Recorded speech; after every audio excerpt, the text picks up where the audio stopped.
We release videos every Tuesday, so don't forget to hit that bell so you're notified when we upload.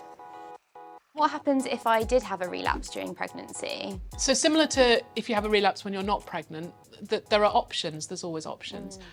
And some people who have relapses during pregnancy decide not to have any treatment for their relapse, they decide to continue as they were. If you have a severe relapse where your walking's affected, your neurologist might offer you steroid treatment. We think that generally steroids are safe during pregnancy. Okay. I know from my patients that lots of patients really don't like taking steroids. They can make you feel pretty grim. Yeah. And particularly as soon as, my experience is as soon as I say as a neurologist, this isn't going to change the outcome a couple of years down the line. It'll help you feel better now, but it doesn't have a long-term impact. No thanks then. But I think it's important to have those discussions, particularly if you're having a severe relapse and your mobility is affected, because actually it's important to treat that at the time as well. Yeah, absolutely. I think with steroids, it's rather like taking paracetamol for a headache, isn't it? So it will kind of, help stop the symptoms now, but it's not going to affect anything long term. So I know that for me, steroids were awful, and I had the most awful insomnia for weeks.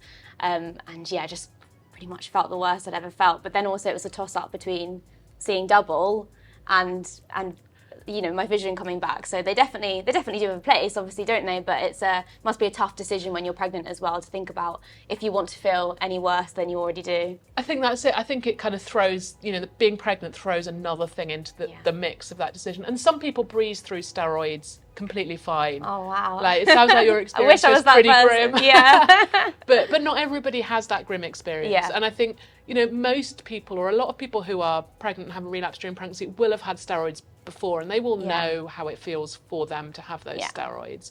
But I do think that being pregnant does add a dimension into that decision. There's more to consider, isn't it? Yeah, but it often, particularly if your relapse is more severe, they're on the table, they're there to be offered. I know that worrying about miscarriage is really common when trying to conceive or in first trimester of pregnancy. So I was wondering if MS contributes to increasing the risk of miscarriage.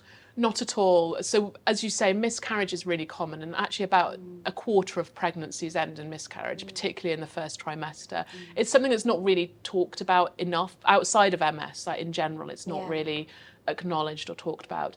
But there's no evidence that MS increases that risk at all. And importantly also that most of the MS treatments don't increase that risk either. Oh, perfect. That's good to know then, that it's not an added worry on top of everything else. Yeah.